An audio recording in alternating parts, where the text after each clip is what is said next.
Assalamualaikum warahmatullahi wabarakatuh. Hai anak-anak ibu semua, khususnya kelas 10 TBSM. Apa kabarnya kalian semua? Alhamdulillahirrabbilalamin. Semoga kalian semua dalam keadaan sehat walafiat, tetap semangat. Walaupun proses pembelajaran kita lakukan secara daring atau online ya. Anak-anak ibu, perkenalkan, nama Ibu Yulia Hafni atau biasa dipanggil Ibu YS. Ibu khusus mengampu mata pelajaran bahasa Indonesia khusus buat kalian kelas 10 teknik sepeda motor. Oke? Nah, anak-anak Ibu, sebelum kita mulai pembelajaran, ada baiknya kita berdoa agar proses pembelajaran kita hari ini berjalan lancar dan apa yang Ibu sampaikan ke kamu dapat kamu terima dengan baik dan diberkahi oleh Tuhan Yang Maha Kuasa, Allah Subhanahu wa taala. Doa dimulai. Doa selesai. Anak-anak Ibu, nah, pada pertemuan pertama ini semester ganjil, materi pokok kita yang pertama yaitu tentang cara menyusun laporan hasil observasi. Nah, teks laporan observasi ini biasa disingkat dengan teks LHO. Nah, di dalam menyusun teks LHO ada dua kompetensi dasar. Yang pertama, mengidentifikasi isi laporan hasil observasi.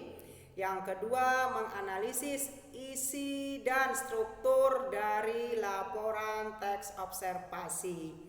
Nah, selanjutnya teks observasi ini memiliki tujuan. Apa itu? Yang pertama, setelah proses pembelajaran nanti, Ibu harapkan anak-anak Ibu semua dapat yang pertama mengidentifikasi isi dari laporan hasil observasi. Yang kedua, Ibu harapkan anak-anak Ibu dapat menjelaskan bagian struktur dari teks laporan hasil observasi. Nah, selanjutnya Ibu akan menjelaskan apa itu teks laporan hasil observasi. Nah, yang pertama kita ambil kata laporan. Apa itu laporan?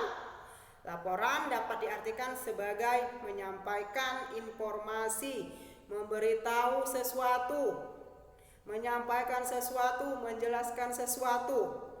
Nah, jadi laporan sama dengan artinya memberikan informasi tentang sesuatu. Yang kedua, kata observasi.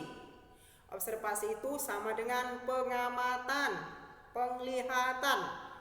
Nah, kalau kita gabung, teks LHO menjadi teks yang berisi penjelasan yang dilakukan oleh seseorang tentang suatu objek berupa manusia bisa, hewan bisa, tumbuhan bisa, dan benda-benda lain berdasarkan dari hasil pengamatan yang dilakukan.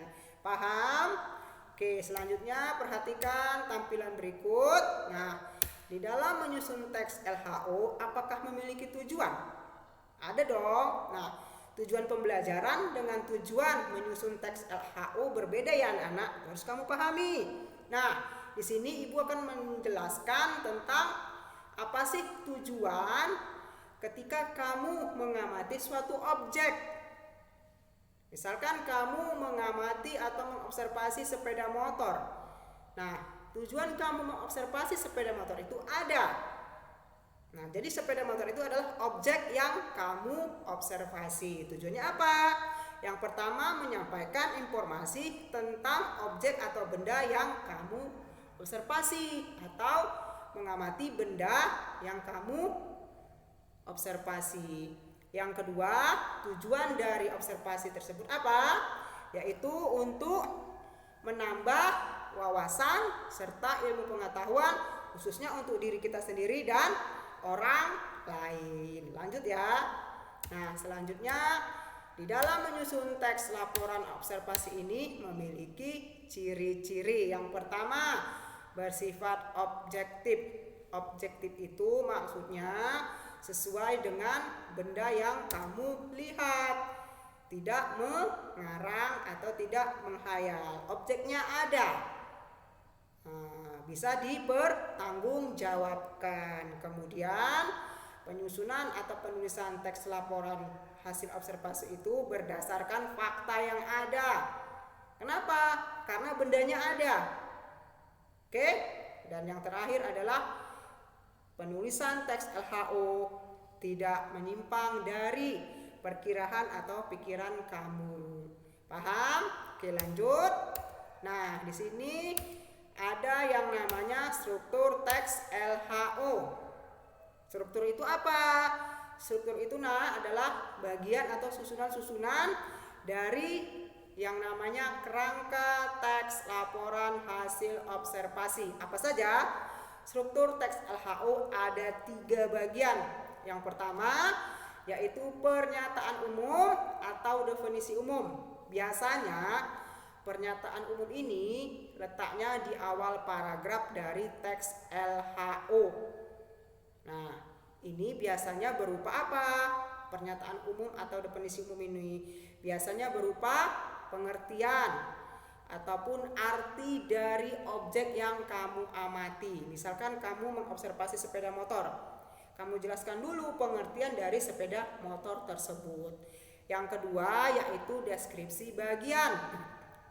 Deskripsi bagian ini sama dengan susunan kelompok atau bagian-bagian dari sepeda motor.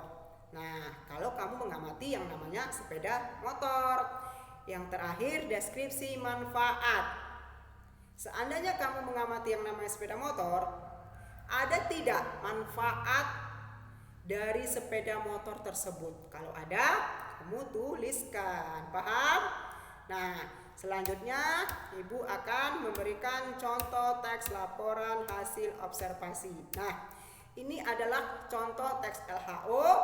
Ibu ambil sampelnya buah naga. Nah, ini adalah bentuk laporan secara utuh, lengkap, dijelaskan secara rinci. Nah, selanjutnya teks LHO buah naga ini akan kita uraikan ke dalam bentuk bagian struktur. Bagaimana?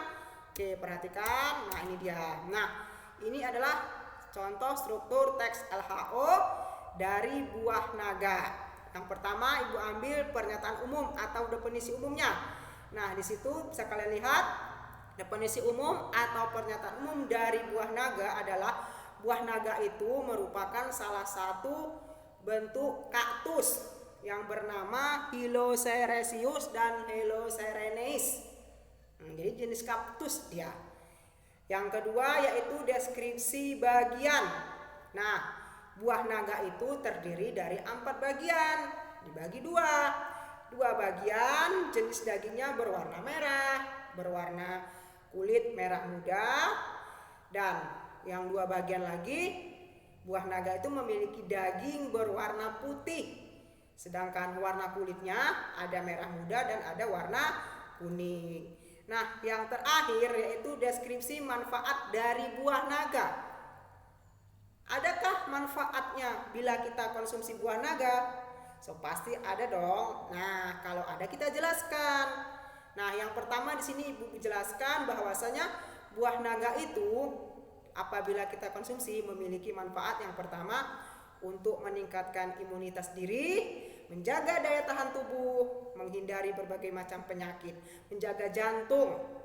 Nah, jadi dalam susunan teks laporan hasil observasi yang utuh ini ada dijelaskan pengertian atau definisi umum, kemudian bagian-bagian dari buah naga dan manfaat buah naga. Nah, jadi teks laporan observasi yang utuh ini kalau kita masukkan ke strukturnya, nah seperti inilah hasilnya. Oke anak-anak Ibu, sampai di sini Ibu harapkan anak-anak Ibu paham semua. Apabila kurang paham, bisa kalian bertanya pada Ibu.